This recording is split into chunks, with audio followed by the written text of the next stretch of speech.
नमस्कार दोस्तों, स्वागत करता हूं अपने YouTube चैनल AI हिंदी कहानी में। आज की कहानी का सारांश है मन को शांत कैसे करें। एक समय की बात है, हिमालय की खाड़ी के किनारे एक छोटे से शांत गांव में राहुल नाम का एक युवा लड़का रहता था। राहुल अपने क्रोधी स्वभाव और चंचल मन के कारण गांव भर में प्रसिद्ध था। उसका मन हर समय विचारों से भरा रहता था। सोचो कि उसके विचारों के तूफान ने उसके मन को एकदम बेचैन कर दिया था। उसके जीवन से शांति मानो गायब हो गई थी और वह हमेशा अपने ही ख्यालों में खोया रहता था और तनावपूर्ण जीवन जी रहा था। उनके अशांत मन और क्रोध के कारण उनके अपने परिवार के सदस्यों और गांव वालों से भी संबंध अच्छे नहीं थे, जिससे वह और भी अधिक अकेला और अपमानित महसूस करने लगा।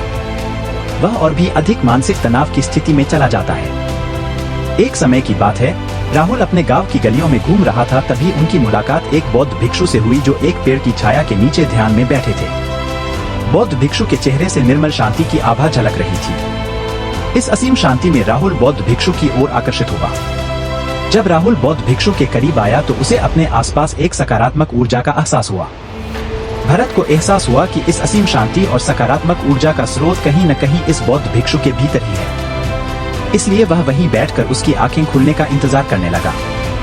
थोड़ी देर बाद जब बौद्ध भिक्षु की आंख खुली तो उसने एक युवा लड़के को अपने सामने बैठा पाया जो बहुत तनावग्रस्त और नकारात्मक भावनाओं से भरा हुआ लग रहा था। राहुल ने बौद्ध भिक्षु की ओर उदार भाव से देखा और बहुत विनम्रता से कहा, मालिक, मेरा मन बहुत अशांत है और मेरे मन के विचार मुझे खाए जा रहे हैं। मुझे एक पल के लिए भी शांति महसूस नहीं होती। क्या आप मुझे सिखा सकते हैं कि मैं अपने अशांत मन को कैसे शांत करूं? बौद्ध भिक्षु ने राहुल की पीड़ा को समझते हुए करुण दृष्टि से देखा और कहा, मेरे प्यारे बच्चे, मैं तुम्हें एक कहानी सुनाना चाहता हूँ। इस कहानी में मानसिक शांति और खुशी के रहस्य छिपे हैं। क्या आप कहानी सुनना चाहेंगे? राहुल ने हाँ में सिर हिलाया और पूरी एकाग्रता से कहानी सुनने को तैयार हो गया। उनके अंदर जिज्ञासा चरम पर थी। वो कहानी सुनने को बेताब था। बहुत समय पहले की बात है, एक नगर में शक्ति नाम का एक आदमी रहता था। शक्ति बेहद महत्वाकांक्षी व्यक्ति थे और उन्हें हर काम में लोगों से मदद की जरूरत पड़ती थी। यदि उसे किसी से असफलता और बुराई सुनने को मिलती थी तो वह गहरी चिंता और तनाव में चला जाता था। उनका मानना था कि सफलता और भौतिक शक्तियां वांछित खुशी देंगी, लेकिन वह जितना सफलता और प्रशंसा के पीछे भागता था उतना ही मानसिक तनाव में डूबता जाता था। लेकिन अचानक शक्ति का सामना उस समय के मशहूर बौद्ध भिक्षु से हो गया, जिसका नाम महाकौशल था। महाकौशल अपने शिष्यों को ध्यान की शिक्षा देते थे और वह स्वयं एक बहुत ही ध्यानमग्न और प्रबुद्ध व्यक्ति थे। महाकौशल की अद्भुत एकाग्रता से प्रभावित शक्ति ने उनसे अपने भटकते मन को शांत करने का उपाय जानना चाहा। शक्ति ने कहा कि मेहनत में हमेशा सफलता के पीछे भागता हूँ और लगातार अधिक हासिल करने की कोशिश करते हूँ, फिर भी मुझे कोई क्षणिक संतुष्टि या आत्मसंतुष्टि नहीं मिलती। इस निरंतर बेचैनी के बीच मैं शांति कैसे पा सकता हूँ? बौद्ध भिक्षु ने करुण दृष्टि से उसकी ओर देखा और उत्तर दिया, आपका मन एक अशांत नदी की तरह है जो हमेशा बहती रहती है। आप कभी भी शांत नहीं रह सकते। इसलिए इस अशांत मन को शांत करने के लिए आपको अपने विचारों को बिना किसी रुकावट के जाने देने की कला सीखनी होगी। शक्ति को आश्चर्य हुआ और उसने पूछा कि मैं अपने विचारों को कैसे जाने दूं? आखिर मैं भी तो अपनी इच्छाओं और महत्वाकांक्षाओं से बंधा हुआ हूँ।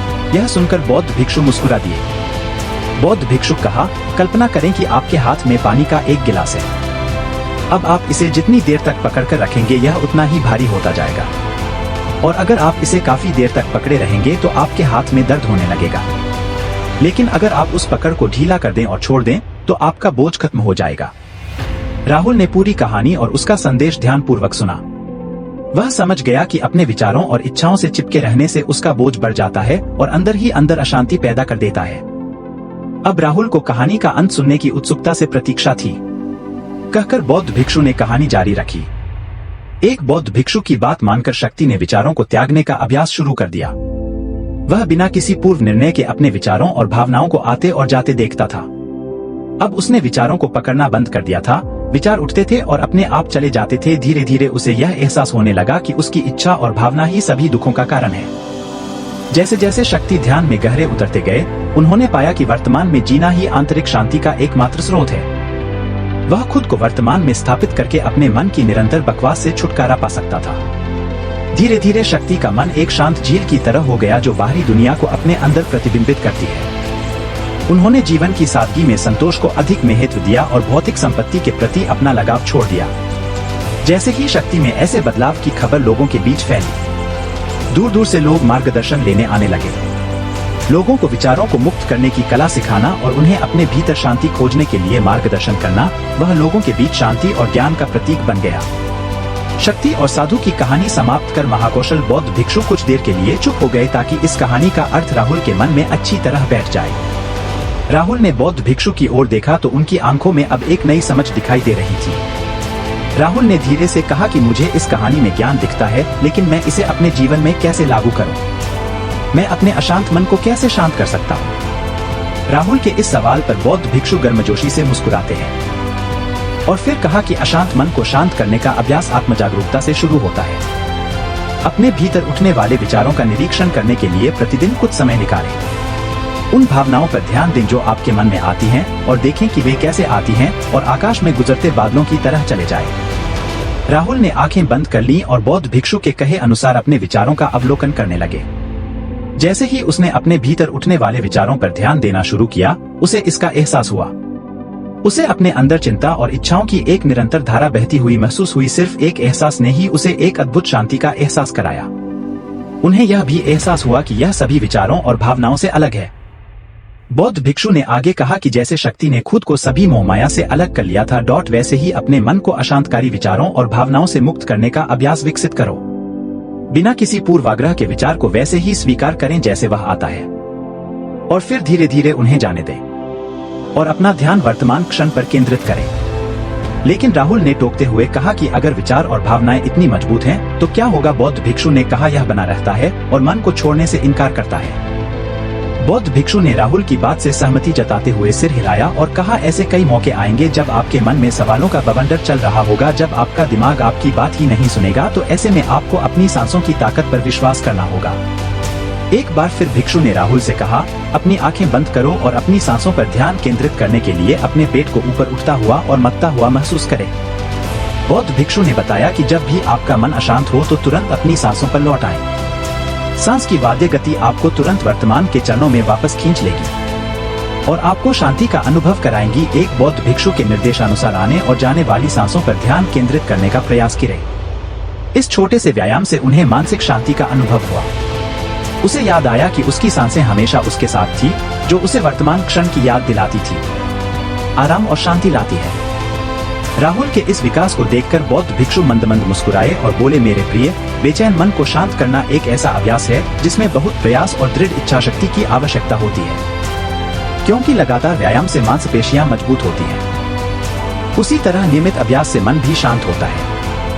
स्वीकृति में सिर हिलाते हुए इस बौद्ध भिक्षु को धन्यवाद देते हुए उन्होंने वादा किया कि आज से वह अपने अशांत मन को शांत कर सकेंगे और अपनी गैर शक्तियों को मुक्त कर सकेंगे। बौद्ध भिक्षु ने राहुल के कंधे पर हाथ रखकर कहा, मुझे आपकी क्षमता पर बहुत भरोसा है और आपको जल्द ही आंतरिक शांति मिलेगी। लेकिन याद रखें कि यह आसान नहीं होगा। लेकिन अगर आप दृढ़ इच्छा शक्ति और खुले दिल से प्रयास करेंगे तो आप निश्चित रूप से वह शांति पालेंगे जो आपके अंदर है। उस दिन से राहुल अपने अशांत मन को शांत करने का प्रयास करने लगा और हर दिन ध्यान करने के लिए एक अलग समय निर्धारित किया। उसने अपने मन में उठने वाले विचारों को बिना किसी रोक टोक के जाने दिया और अपनी सांसों के जरिए खुद को वर्तमान में बनाए रखने की कोशिश की। समय के साथ अभ्यास करते हुए राहुल को अपने अंदर शांति का अनुभव हुआ। जैसे जैसे समय बीतता गया, राहुल को ज्ञान और शांति का स्रोत कहा जाने लगा। जैसे जैसे समय बीतता गया, भरत को ज्ञान और शांति का स्रोत कहा जाने लगा। ग्रामीण अपने अशांत मन को शांत करने के लिए राहुल के पास आने लगे।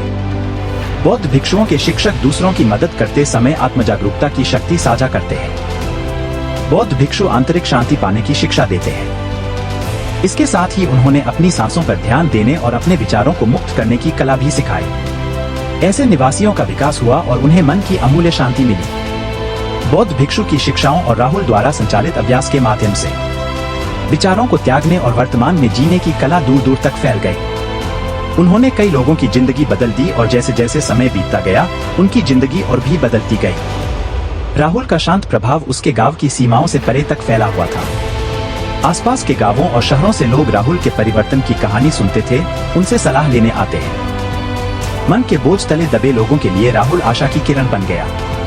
राहुल की शिक्षाएं केवल ध्यान और प्रवचन तक ही सीमित नहीं थी, बल्कि वह रोजमर्रा के काम जागरूकता के साथ करने पर ज्यादा जोर देते थे। वह लोगों को अपनी भावनाओं के प्रति जागरूक रहने की याद दिलाते थे। अगर आपको ये वीडियो पसंद आया तो चैनल को सब्सक्राइब करें। मिलते अगले किसी वीडियो में।